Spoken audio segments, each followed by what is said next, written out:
ফেনী থেকে সাকিব ভাই জানতে চেয়েছেন, আমাদের মাদ্রাসার মসজিদে প্রতিদিন আসরের পর হাফেজ ছাত্রদের তেলাওয়াত করে শোনানো হয়, শোনানোর নিয়ম আছে। যারা তেলাওয়াত করে শোনায় তাদের অনেকেই নাবালেগ। মোহতারামের কাছে জানার বিষয় হলো, নাবালেগ ছাত্রদের থেকে কখনো সিজদার আয়াত শুনলে সিজদা আদায় করা ওয়াজিব হবে কি? উত্তর, প্রশ্ন হলো যে মাদ্রাসায় আসরের নামাজের পর মসজিদে হাফেজ ছাত্রদের কাছ থেকে কোরআন তেলাওয়াত শোনে।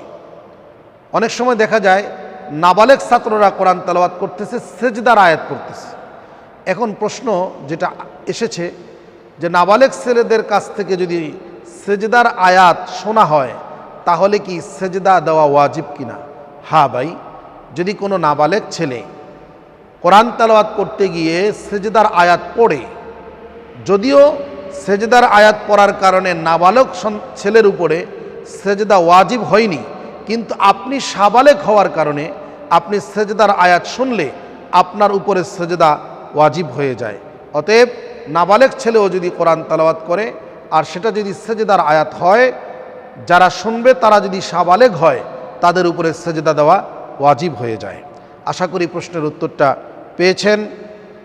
তো এই ধরনের প্রশ্ন যদি আপনারা জানতে চান, আপনারা আমাদের কমেন্টস বক্সে আপনাদের প্রশ্নগুলো লিখে দিবেন। পরবর্তী ভিডিওতে ইনশাআল্লাহ আপনাদের প্রশ্নের জবাবগুলি আমরা দিয়ে দেওয়ার চেষ্টা করব ইনশাআল্লাহ।